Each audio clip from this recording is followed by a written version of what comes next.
శ్రీమాత్రే నమ. మకర రాశి వారి రాశి ఫలాలు పరిశీలించినప్పుడు నెమ్మదిగా వారికి ఉన్నటువంటి ఇబ్బందులు, కష్టాలు, నష్టాలు వాటి నుంచి బయటపడి నెమ్మదిగా వాళ్ళ యొక్క జీవితంలో అభివృద్ధి అన్నది రావడం జరుగుతూ ఉంది. ఏదైనా మకర రాశి వారు ప్రతిదీ కూడా కష్టపడి సాధించవలసిందే తప్ప ఏది సునాయాసంగా వచ్చే అవకాశం అయితే ఈ రాశి వారికి 90% ఉండదు. మరి ప్రస్తుతం ఈ రాశి వారికి గురువు యొక్క శుభదృష్టి రాశి మీద పడడం వల్ల మీకున్నటువంటి ఎటువంటి సమస్య అయినా, అది అనారోగ్య సమస్య అవ్వచ్చు, లేదంటే ఏదైనా వ్యసనాల వల్ల అవ్వచ్చు, విద్యార్థులు చదువు పరంగా వెనకబడి ఉండొచ్చు, వాళ్ళందరికీ కూడా వారి సమస్యల నుంచి బయటపడి మళ్ళా కొత్తగా మీలో ఉన్నటువంటి టాలెంట్ ఇంప్రూవ్ చేసుకోవడం, చాలా సంస్కారవంతంగా సాంప్రదాయంగా ఉండడం జరుగుతూ ఉంటుంది. ఎక్కడికి వెళ్ళినా కూడా సముచిత గౌరవం లభిస్తూ ఉంటుంది. అంటే గతంలో మీరు ఏదైతే జీవితంలో పోగొట్టుకున్నారో అది తిరిగి మళ్ళా సంపాదించే అవకాశం ఉంటుంది. ఆర్థిక పరంగా చాలా వరకు నెమ్మదిగా మీ యొక్క ఆర్థికమైనటువంటి స్థాయి పెరిగే అవకాశం ఉంటుంది.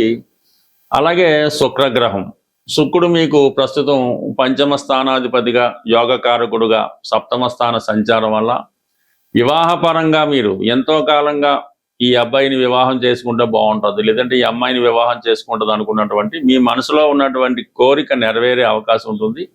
ఒక విధంగా ప్రేమ ఫలంగా మీరు ఎవరినైతే ఇష్టపడుతున్నారో వారికి మీ మనసులో మాట చెప్పలేక చాలా కాలం వాయిదా వేస్తుంటారు.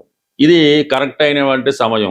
మీకు తగినటువంటి వివాహానికి అర్హత ఉంటే మీరు ఎవరినైతే వివాహం చేసుకోవాలనుకుంటున్నారో వారికి కానీ వారి బంధువులకు కానీ తెలియజేయడం వల్ల అది మీకు వివాహం దాకా వెళ్ళే అవకాశం ఉంటుంది. ఎందుకంటే ఇక్కడ పంచమాధిపతి సప్తమంలో ఉన్నటువంటి గురువుతో కలిసి ఉండడం వల్ల వివాహపరంగా మీరు ఎదుర్కొంటున్నటువంటి సమస్యలకి శుభం కార్డు పడబోతుంది. సో ఇవన్నీ ఒక ఎత్తు అయితే, ప్రస్తుతం బుధగ్రహం భాగ్యాధిపతిగా ఉన్నటువంటి బుధుడు కూడా ఈ వారంలోనే సప్తమ స్థానంలోకి ప్రవేశించబోతున్నాడు. అంటే ఇది ఏదైనా 3 శుభగ్రహాలు సప్తమ స్థానంలో చేరడం అన్నది జీవితంలో అతి రేరుగా జరిగే సంఘటనలు. సప్తమ స్థానంలో అయితే కానీ ఏ భావంలో అయితే 3 రావచ్చు, 5 రావచ్చు, ఒకసారి 6 గ్రహాలు కూడా రావచ్చు. కానీ కేవలం శుభగ్రహాలు మాత్రమే ఈ స్థానంలోకి రావడం అనేది ఒక ఎత్తు అయితే, ఈ బుధుడు వేరొక శుభగ్రహంతో కలిసి ఉండడం వల్ల మరింత ఫలితం రావడం జరుగుతూ ఉంటుంది. అందువల్ల ఈ కారణంలో కంప్లీట్గా మీకు వృత్తిపరంగా మీరు ఎదుర్కొన్నటువంటి సమస్యలు పరిష్కారం అవుతాయి. దశమాతు దశమం కాబట్టి స్థిరాస్తి పరంగా మీరు ఎదుర్కొంటున్నటువంటి సమస్యలు కంప్లీట్గా సాల్వ్ అవుతాయి. అంటే విద్యార్థులకు కూడా అనుకూలించే అవకాశం ఉంది.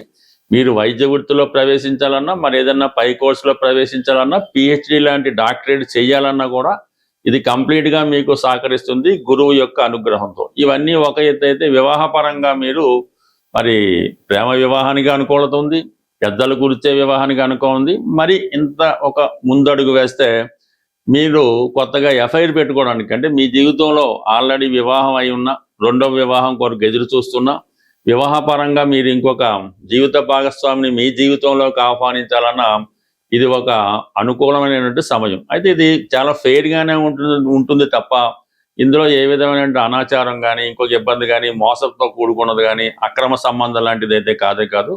మీ జీవితంలో స్నేహంగా, పరిచయంగా ఒక ఎఫ్ఐఆర్, ఒక ఫ్రెండో మీ జీవితంలో ప్రవేశించే అవకాశం ఉంది. ప్యారలల్గా ఇది మీకు కొంతవరకు కొంత ఆనందాన్ని కలిగించే అవకాశం ఉంది. దీనివల్ల ఎవరికి పెద్ద ఇబ్బంది వచ్చే అవకాశం కూడా 100% ఉండదు. అయితే కుటుంబ సంబంధించిన విషయాల్లో మాత్రం రాహు ఈ కుటుంబ స్థానంలో ఉండడం వల్ల మీరు చేసే ప్రతి ప్రయత్నానికి, ప్రతి పనికి కూడా కుటుంబ సభ్యుల నుంచి సంపూర్ణ వ్యతిరేకత రావడం జరుగుతూ ఉంటుంది. కుటుంబ సభ్యులు ప్రతి విషయంలో కూడా మిమ్మల్ని విమర్శిస్తూ ఉంటారు. ఏదో విధంగా మిమ్మల్ని అవాయిడ్ చేయాలనో, ఏదో ఇబ్బందికరంగా ఉండాలనో అనిపిస్తూ ఉంటుంది.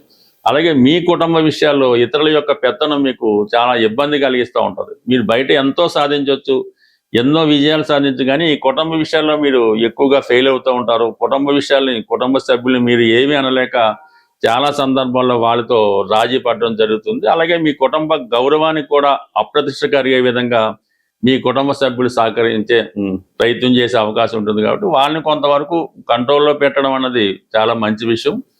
ఇది తర్వాత 3వ స్థానంలో శని భగవాన్, ఇవన్నీ కూడా అన్ని గ్రహాలు మీకు అనుకూలంగా మారే ఇంచుమించుగా.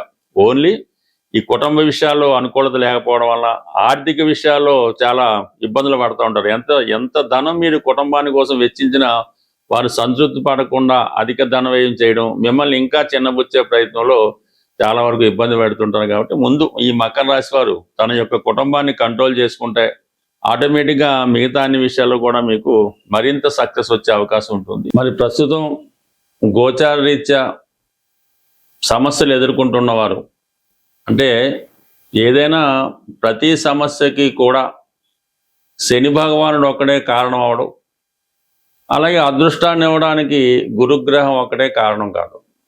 బట్ ఏదైనా గ్రహాల యొక్క అనుగ్రహం పొందాలంటే ముందుగా మనం ఏ గ్రహం యొక్క అనుగ్రహం పొందాలన్నా రవిగ్రహ అనుగ్రహం తప్పనిసరి. అందుకనే ప్రతి ఒక్కరూ జీవితంలో ప్రతిరోజు కూడా ప్రథమంగా ఈ సూర్య నమస్కారం చేసుకోవడం, వీలున్న వాళ్ళు ఆదిత్య హృదయాన్ని పారాయణ చేయడం వల్ల రవి అనుగ్రహిస్తాడు.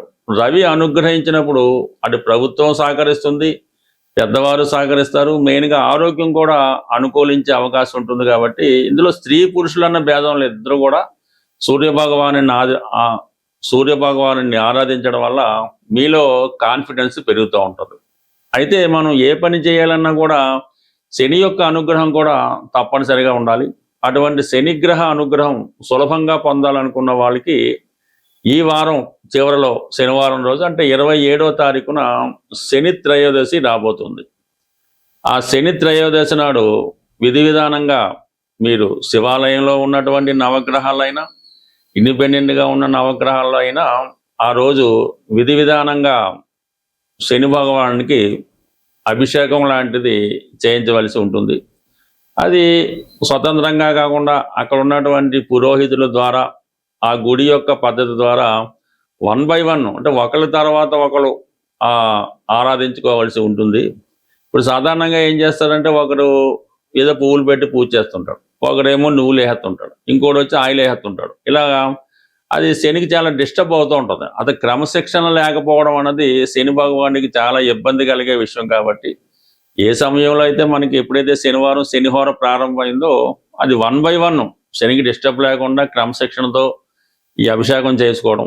అభిషేకం అయిన తర్వాత కంపల్సరిగా మీరు ఏ దేవాలయంలో పూజ చేస్తారో ఆ దేవాలయంలో ప్రధాన దేవతను కూడా అర్చించి, అంటే వీలైతే శివాలయంలో అభిషేకం చేయించుకొని ఆ రోజంతా కంపల్సరిగా నియమంగా ఉండాలి. శని అభిషేకం అయిపోయిన తర్వాత బయటకు వచ్చి టిఫిన్ చేయడం, మామూలుగా నిత్య కార్యక్రమాలు ప్రారంభించకుండా చాలా నియమంగా సాధ్యమైనంత వరకు సాత్వికమైన ఆహారం తీసుకోవడం, ఆయిల్తో చేసినవి చాలా వరకు అవాయిడ్ చేయడం, చాలా సాధారణమైన జీవితాన్ని గడపడం, వీలైతే ఆ రోజు నేల మీద పడుకోవడం.